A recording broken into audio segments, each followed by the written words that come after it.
development of Bharat Small Modular Reactor. And 3, research and development of newer technologies for nuclear energy. The R&D funding announced in the interim budget will be made available for this sector also. Advanced ultra supercritical thermal power plants. The development of indigenous technology for advanced ultra supercritical thermal power plants with much higher efficiency has been completed. A joint venture between NTPC and BHEL will set up a full-scale 800 megawatt commercial plant using AUSC technology. The government will provide the required fiscal support. Moving forward, development of indigenous capacity for the production of high-grade steel and other advanced metallurgy materials for these plants will result in strong spin-off benefits for the economy. Roadmap for hard-to-abate industries.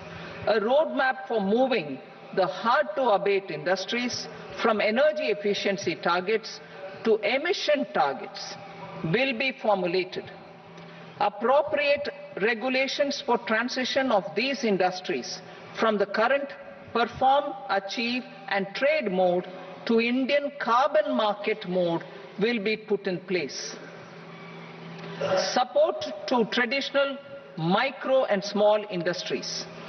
An investment-grade energy audit of traditional micro and small industries in 60 clusters, including brass and ceramic, will be facilitated.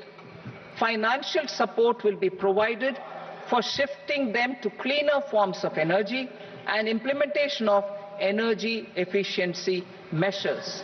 The scheme will be replicated in another 100 clusters in the next phase. Priority 7, infrastructure investment by central government. Significant investment the central government has made over the years in building and improving infrastructure has had a strong multiplier effect on the economy. We will endeavor to maintain strong fiscal support for infrastructure over the next 5 years in conjunction with imperatives of other priorities and fiscal consolidation. This year, I have provided 11,11,111 crore rupees for capital expenditure. This would be 3.4% of our GDP. Infrastructure investment by state governments. We will encourage states to provide support of similar scale for infrastructure, subject to their development priorities.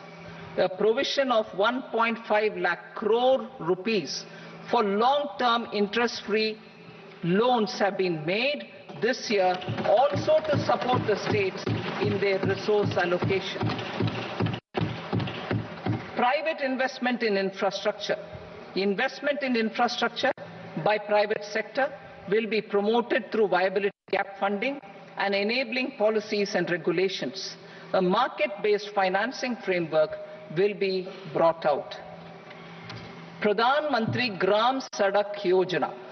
Phase 4 of the PMGSY will be launched to provide all-weather connectivity to 25,000 rural habitations, which have become eligible in view of their population increase. Irrigation and flood mitigation. Bihar has frequently suffered from floods, many of them originating outside the country. Plans to build flood control structures in Nepal are yet to progress. Our government, through the Accelerated Irrigation Benefit Program and other sources, will provide financial support for projects with estimated cost of 11,500 crore rupees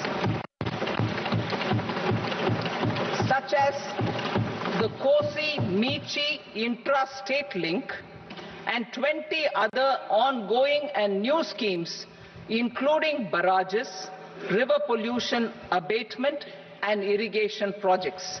In addition, survey and investigation of Kosi-related flood mitigation and irrigation projects will be undertaken.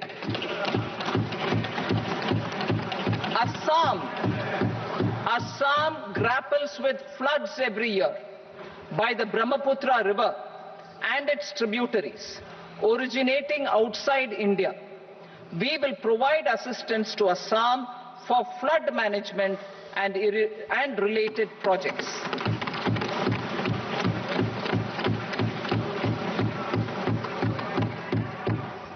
Himachal Pradesh suffered extensive losses due to floods last year. Our government will provide assistance to the state for reconstruction and rehabilitation through multilateral development assistance.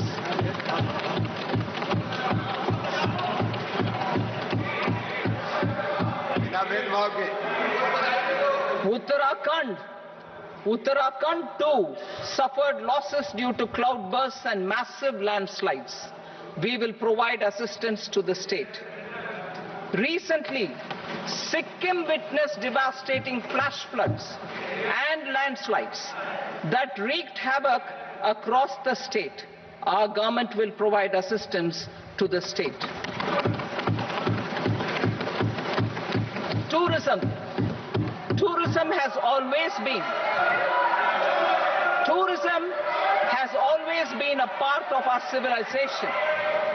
Our efforts in positioning India as a global tourist destination will also create jobs, stimulate investments, and unlock economic opportunities for other sectors. In addition to the measures outlined in the interim budget, I propose the following measures. Vishnupad Temple at Gaya and Mahabodhi Temple at Bodh Gaya in Bihar are of immense spiritual significance. Comprehensive development of Vishnupad's Temple Corridor and Mahabodhi Temple Corridor will be supported, modeled on the successful Kashi Vishwanath Temple Corridor to transform them into world-class pilgrim and tourist destinations. Rajgir holds immense religious significance for Hindus, Buddhists and Jains. The 20th Tirthankara Muniswarata Temple in the Jain temple complex is ancient. The Saptarishi or the 7 hot springs form a warm water Brahmkund that is sacred. A comprehensive development initiative for Rajgir will be undertaken. Our government will support the development of Nalanda as a tourist center, besides reviving Nalanda University to its glorious stature.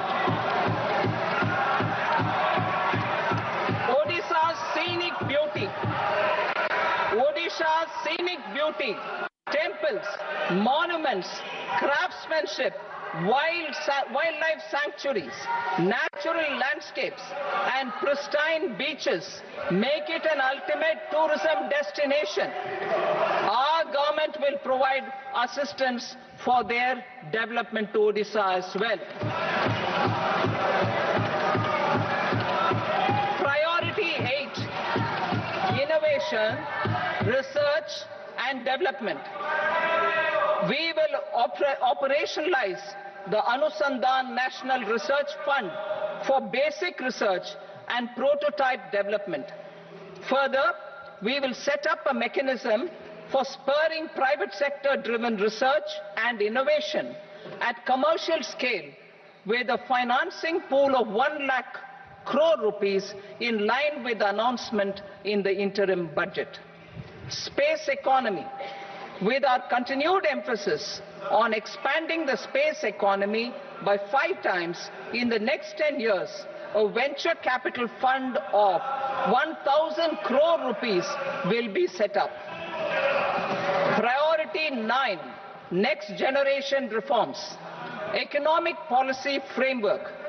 We will formulate an economic policy framework to delineate the overarching approach to economic development and set the scope of the next generation of reforms for facilitating employment opportunities and sustaining high growth.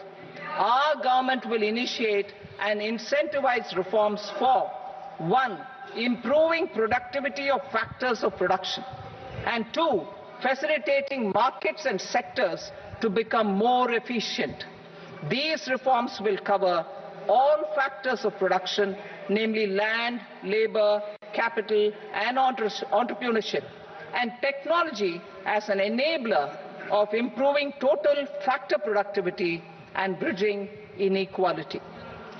Effective implementation of several of these reforms requires collaboration between the center and the states, and building consensus as development of the country lies in development of the states.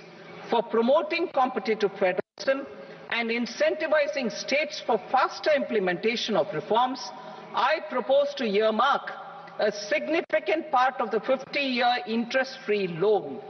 Working with the states, we will initiate the following reforms.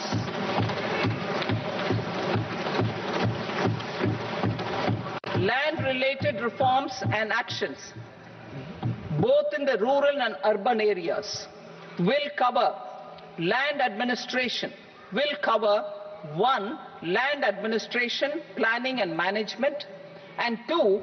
Urban planning usage and building bylaws. These will be incentivized for completion within the next 3 years through appropriate fiscal support. Rural land-related actions. Rural land-related actions will include 1. Assignment of unique land parcel identification number, UL PIN, or Bhu Aadhaar for all lands. 2. Digitization of cadastral maps.